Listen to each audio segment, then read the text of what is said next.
안녕하세요. 신세계 지식학년의 송동훈입니다.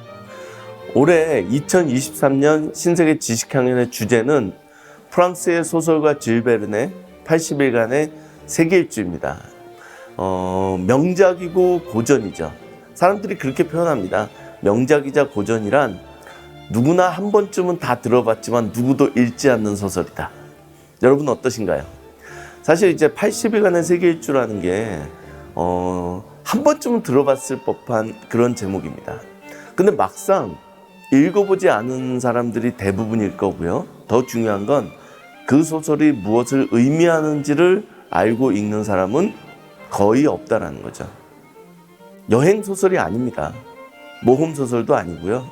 사실은 150년 전에 인류의 삶이 얼마나 급격하게 변하고 있느냐, 인간과 자연의 관계가 어떻게 재설정되고 있느냐, 그리고 그걸 통해서 제국은, 식민지는, 우리의 문명의 미래는 어떻게 진행될 것이냐에 대한 어마어마한 내용들을 담고 있는 문명소설, 그리고 이제 미래 예측소설이라고 할 수 있는 게 어떻게 보면 80일간의 세계일주입니다. 그 소설을 주제로 선택한 이유는 오늘날이 우리가 살아가고 있는 2023년이 150년 전에 그 소설이 나왔을 때와 마찬가지로 급격한 변화의 시대, 급격하다라는 표현이 무색할 정도로 혁명적인 변화의 시대를 살고 있다는 거죠. 그러면 150년 동안의 인류의 궤적이 어떠했는지를 되돌아보고 150년 후에 우리는 과연 어떤 모습으로 살아가게 될까? 그런 거에 대해서 좀 근본적인 생각과 고민을 해보기 위해서 이 소설을 올해 신세계 지식학년의 주제로 정했습니다. 인간의 역사라고 하는 것을 찬찬히 들여다보면 끊임없는 혁명과 변화의 연속인 것 같아요. 어떻게 보면 변화가 없어 보이기도 하지만 어딘가에서는 엄청난 변화를 통해서 우리의 삶 자체를 완전히 바꿔버리거든요. 그래서 1873년에 줄 베른의 이 소설이 나왔을 당시도 그냥 이 소설이 나온 게 아니라, 그냥 인간이 시간표대로 여행을 할 수 있게 된 게 아니라, 그냥 인간이 80일이라는 짧은 시간 안에 그 당시 기준으로는 세상을 한 바퀴 돌 수 있게 된 게 아니라 그 이전에 켜켜이 쌓여있던 어떤 혁명의 결과로 이런 소설이 나올 수 있는 그런 시대가 만들어졌던 거죠. 어떻게 보면 가장 중요한 표면적인 두 가지 혁명은 정치혁명과 경제혁명일 것 같아요. 정치혁명은 프랑스 대혁명이고요. 경제혁명은 영국의 산업혁명이죠. 근데 이 두 가지를 잘 생각을 해보면 정치적인 혁명과 경제적인 혁명 이전에 어떻게 보면 유럽은 생각의 혁명을 가장 먼저 해낸 그런 대륙, 그런 나라들이 아니었을까라는 생각을 해봅니다. 생각의 혁명이란 건 이런 거겠죠. 인간을 바라보는 시선과 생각, 신에 대한 생각, 인간과 자연에 대한 생각, 세상을 바라보는 생각, 이 모든 것들이 유럽은 기존의 유럽과 다른, 그리고 전 세계의 다른 대륙의 다른 제국과는 다른 그런 시각을 갖게 된 거죠. 어떻게 보면 그 18세기 후반에서 19세기로 이어지는 그 혁명은 그거보다 300~400년 전에 르네상스라고 하는, 종교개혁이라고 하는, 대항해 시대라고 하는 그런 정말로 혁명적인 변화, 그걸 통해서 잉태된 생각의 변화가 가져온 것이 아닐까라는 생각을 해봅니다. 예를 들면 이탈리아의 피렌체라는 도시에서 시작된 르네상스는 인간을 바라보는 시선에 대한 혁명이죠. 인간은 어떤 존재일까? 결국은 중세는 유럽뿐만이 아니라 대부분의 문명권과 문화권에서 정말로 중요한 건 인간보다는 신, 초월적인 존재, 혹은 인간 사회를 이끌어가는 몇몇 왕이라든지 귀족이라든지 이런 사람들이 훨씬 중요했었죠. 물론 그들조차도 신이라든지 초월적인 존재에 비해서는 굉장히 미약했지만 르네상스는 그런 것들에 대한 시각과 생각을 바꾸기 시작한 거죠. 어쩌면 인간이 제일 중요한 존재일지도 모른다. 그리고 독일에서 시작된 종교혁명은 다양성에 대한, 세상에는 정답이 하나만 있는 게 아니야. 내가 믿는 신만 옳은 게 아니야. 신도 다양할 수 있어. 신이 다양할 수 있다는 것은 다양성과 그 다양성을 토대로 한 문화와 문명의 다양성, 그걸 토대로 해서 우리가 어떻게 공존해서 살아갈 것이냐에 대한 생각을 하게 해주는 거죠. 인간이 중요하고 신으로부터 벗어날 수 있다라고 하는 순간 우리에게는 이성이라는 게 발전하기 시작하고, 이성을 토대로 우리는 과학, 기술 이런 거를 발전시켜 나가게 되는 거거든요. 그것이 또 다른 하나의 혁명이었고요. 그리고 마지막 혁명은 대항해 시대, 발견의 시대죠. 그들이 배를 타고 전 세계로 나감으로써 지구가 넓다라는 거, 그리고 지구가 둥글다라는 거, 지구에는 다양한 국가와 다양한 문화와 문명과 존재들이 있다라는 것을 깨닫게 됨으로써 단순하게 뭔가를 발견한 게 아니라 인식, 지식, 지구에 대한 혁명적인 사고의 폭을 넓혀갈 수 있는 계기를 마련하게 되는 겁니다. 그 세 가지가 합쳐져서 유럽은 17세기에 18세기에 끊임없는 변화와 질적 도약을 이루게 되고, 그것이 곧 프랑스 대혁명과 산업혁명으로 이어지게 되는 거죠. 유럽이라고 하는 작은 대륙은 르네상스, 종교개혁, 대항해 시대를 통해서 어마어마한 변화를 이끌어내게 됩니다. 그 변화의 결과로 18세기 후반에서 19세기 초반이 되면 프랑스 대혁명이라는 정치혁명, 산업혁명이라는 경제혁명을 가지고 오게 되죠. 그 혁명의 결과로 유럽에 있는 몇몇 나라는 전 세계에 있는 모든 제국과 나라와는 전혀 질적으로 차원이 다른 국가를 만들어내게 됩니다. 생산혁명, 그리고 국민들을 동원할 수 있는 힘, 정치 시스템의 변화, 그걸 통해서 사회의 또 다른 질적인 변화, 이런 것들을 통해서 그 작은 나라들이 전 세계로 뻗어나가게 되는 거예요. 그래서 국제관계는 어떻게 변하냐? 예전에는 모두가 그냥 자기의 영역에서 흩어져 살았어요. 아메리카는 아메리카대로, 아프리카는 아프리카대로, 아시아는 아시아대로, 유럽은 유럽대로. 그러나 유럽의 작은 나라들이 전 세계의 모든 제국과 기존의 문명을 어떻게 보면 정복하고 무너뜨리면서 전 세계를 웨스터나이즈, 서구화하는 그런 이제 현상을 낳게 되는 거죠. 굉장히 서서히 시작됐고요. 그 변화를 많은 사람들이 깨달았을 때는 그 흐름을 누구도 멈춰 세울 수 없었습니다. 그래서 19세기 중후반이 되면 필리어스 포그라고 하는 80일간의 세계 일주의 주인공이 세계를 한 바퀴 돌 때쯤이 되면 전 세계는 영국, 프랑스, 스페인, 포르투갈, 네덜란드 같은 몇몇 유럽의 국가들이 절대적인 영향력을 끼치거나 아니면 사실상 전 세계를 식민화하면서 제국주의라는 이름하에 세상을 지배해가는 그런 이제 국제관계의 재편된 모습을 볼 수 있게 되는 거죠. 인간의 삶도 그렇고 제국, 아니면 조직, 그게 문명이든 모든 존재하는 것들은 빛과 어둠이 공존하는 것 같아요. 그래서 유럽의 제국주의랄까요? 유럽이 만들었던 그 제국은 엄청난 기술적인 혁신과 발전을 통해서 오늘날 우리의 삶을 이렇게 개선시키고 좀 더 나아지게 만드는데 기여한 부분은 확실히 있습니다. 이제 그런 여러 가지 것들을 알 수 있는 거는 인간의 수명이 끊임없이 늘어나고 있다는 것, 그리고 인간의 삶의 질이라는 게 평균적인 측면에서 보면 과거와 비교했을 때는 비교할 수 없을 정도로 나아지고 있다는 것, 이런 여러 가지 수치상으로 봤을 때 우리의 삶이 전반적으로 나아진 거는 틀림없는 사실입니다.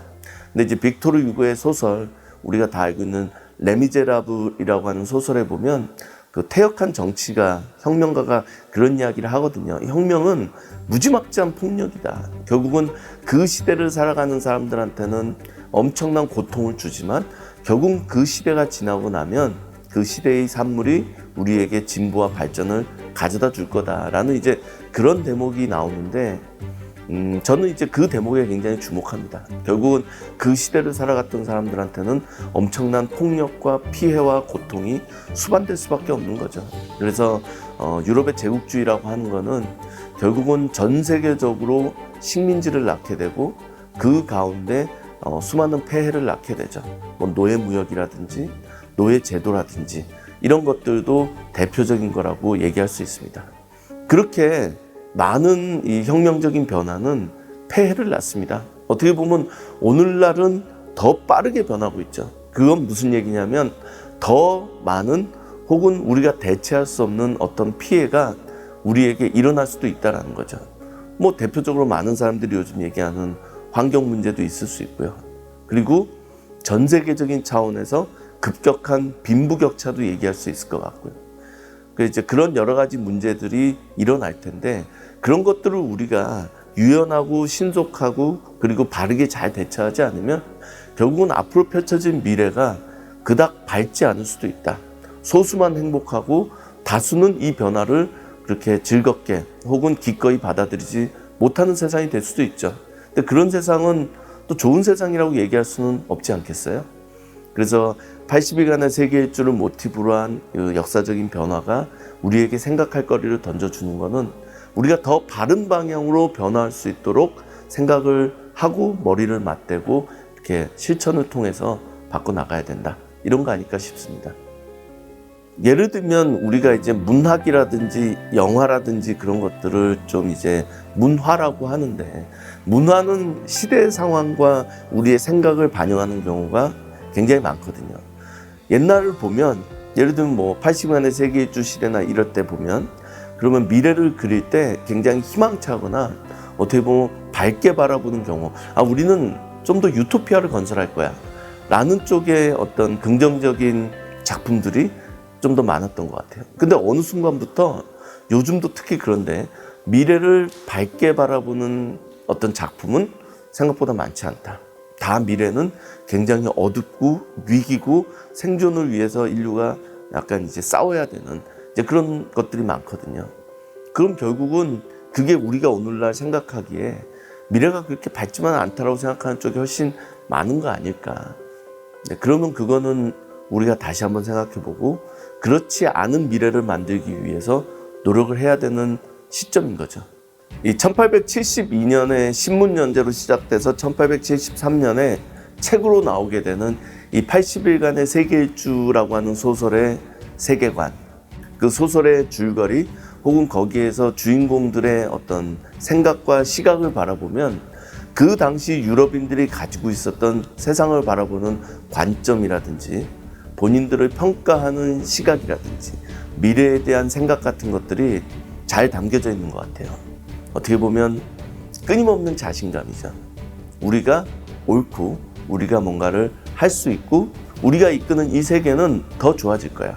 인간은 거의 자연을 극복했고 서구의 어떻게 보면 선진화된 문화와 문명이 미개한 전 세계를 교화시켜서 우리가 더 나은 세상을 만들 수 있을 거야 라고 하는 좋게 말하면 자신감과 뭐 사명감, 나쁘게 얘기하면 교만과 이런 것들이 잘 표현되어 있습니다. 그러면 그 이후의 세상은 어떻게 변했을까요? 네, 그 필리어스 포그가 갖고 있던 그런 자신감과 사명감이 꼭 그대로 이루어지진 않았죠. 결국은 제국주의라고 하는 거는 끊임없는 전쟁, 끊임없는 식민지 쟁탈전, 그리고 그 식민지가 된 그 나라를 수탈하는 그리고 그 나라 국민들을 어떻게 보면 더 힘들게 만드는 과정을 끊임없이 확대 재생산하게 됩니다. 그리고 후발주자였던 유럽의 후발주자였던 독일이라든지 이탈리아 같은 나라들이 또 내부적인 성장을 통해서 이 세계 경제 그리고 국제 정세의 재편을 시도하게 되죠. 그러면서 유럽 국가들 간에 유럽 제국들 간의 충돌이 불가피해집니다. 우리는 그 충돌을 1차 세계대전과 2차 세계대전이라는 이름으로 기억하고 있죠. 결국 그렇게 자신감이 넘쳤던 그렇게 사명감에 불타올랐던 유럽의 어떤 제국주의 그 당시 이제 문명은 불과 5, 60년을 버티지 못하고 무너져 내리기 시작합니다. 인간의 어떤 이제 문명이나 역사나 제국을 보면 영원한 건 없다라는 이제 교훈을 우리에게 알려주고 있는 거죠. 이제 오늘날도 어떻게 보면 기술이라는 게 어마어마한 속도로 발전을 하고 있는데 이런 기술의 발전이 과연 우리에게 꼭 긍정적이고 좋은 점만 있을까? 잘 생각을 해보시면 어느 순간 사람들이 뭐 책을 읽지 않는다, 글을 쓰지 않는다. 그래서 깊이 있는 사고를 못한다. 자기의 의사를 제대로 잘 표현하지 못한다. 이런 얘기도 있죠. 뭐 영상도 짧아지고 더 짧은 영상도 나오고 막 10초, 15초가 넘어가면 그거를 감당하지 못한다. 뭐 이제 만약에 이런 현상들이 계속 굳어진다면 정말로 인간은 어떤 존재가 될까? 근데 그런 것도 고민해 볼 수 있고요. 그리고 요즘 많은 사람들이 얘기하는 게 감시사회라는 걸 얘기하죠. 예를 들면 기술이 계속 발전하면서 권력을 가진 사람들이 실질적으로 대부분의 국민과 이런 사람들을 감시할 수 있는 시스템. 그럼으로써 사실은 더욱더 통제된 사회, 더욱더 소수가 권력을 독점하고 사람들을 마인드 컨트롤하든 신체적으로 컨트롤하든 컨트롤할 수 있는 시대가 펼쳐지고 있다라고 지적하는 사람들도 굉장히 많습니다. 인간의 프라이버시도 계속 없어지고 있고요. 그리고 우리의 자연은 계속 파괴되고 있고요. 이런 것들이 어떻게 보면 오늘날의 급격한 변화들이 가지고 오는 부정적인 측면 아닐까라는 생각을 해봅니다. 그게 이제 제가 역사를 공부하고 이제 강의할 때 항상 하는 얘기지만 역사는 옳고 그름의 문제도 아니고 좋고 싫고의 문제도 아니고 나에게 유리하고 불리하고의 문제도 아니다. 그냥 그렇게 흘러가는 거다. 세상을 어떻게 만들 거야 라는 아이디어와 그 아이디어를 실천하는 힘을 가지고 뭔가를 해내는 사람이 결국 이끌어가는 거거든요. 결국은 그런 거죠. 시대에 뒤처진다라는 거. 세상의 변화를 궁금해하지 않는다라는 거. 세상이 어떻게 변하는지를 모르는데 내가 뭘 해야 된다라고 어떻게 생각을 할 수 있겠어요. 그래서 사실은 이제 80일간의 세계일주 같은 소설은 유럽에서 나올 수밖에 없었던, 그들이 변화를 추동했으니까, 변화를 통해서 세상을 바꿨으니까. 그럼 지금과 같은 혁명의 변화, 혁명적인 변화의 시대 속에서 우리는 어떻게 할 것이냐. 신세계 지식향연에 참여하는 이 청년 영웅 후보군들은 어떻게 하면 이제 이 세상에서 바르게 혹은 좀 더 잘 살아갈 수 있을까? 결국은 오픈 마인드가 필요하죠. 세상이 어떻게 변하는지를 좀 더 객관적으로 그렇게 보려고 하는, 그리고 저는 좀 더 능동적이고 적극적인 태도가 굉장히 중요하다고 생각해요. 지금 우리나라의 현실은 100년 전, 200년 전과는 차원이 다릅니다. 여러분도 세상을 한번 돌아보세요. 우리나라 같이 이 작은 공간에 10만 평방킬로미터밖에 안 되는 이 작은 공간에 5천만이라는 인구가 살면서 모든 산업 분야에서 이렇게 말도 안 되는 세계적인 기업들을 갖고 있는 그런 나라가 세상에 흔치 않습니다. 거의 손가락 안에 꼽습니다. 무슨 얘기냐면 우리는 이제는 세상의 역사를 만들어갈 수 있는 어느 정도의 위치에 가 있다는 거죠. 꼭 주도적으로 만들지는 못하더라도 어느 정도는 참여할 수 있는 그 정도의 실력은 갖추고 있다. 그렇기 때문에 우리는 좀 더 생각이란 걸 더 해야 된다. 그럼 이 변화는 어떻게 이끌어가야 되는 건지, 어떤 방향으로 가는 게 옳은 건지, 좀 더 나은 건지, 우리는 거기서 뭘 할 수 있는 건지. 이제 신세계 지식향연의 올해 주제 80일간의 세계일주는 단순한 여행기가 아니고요.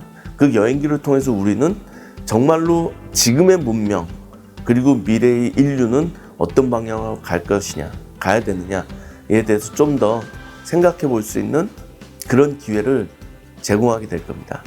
많은 참여 부탁드립니다. 함께 갑시다.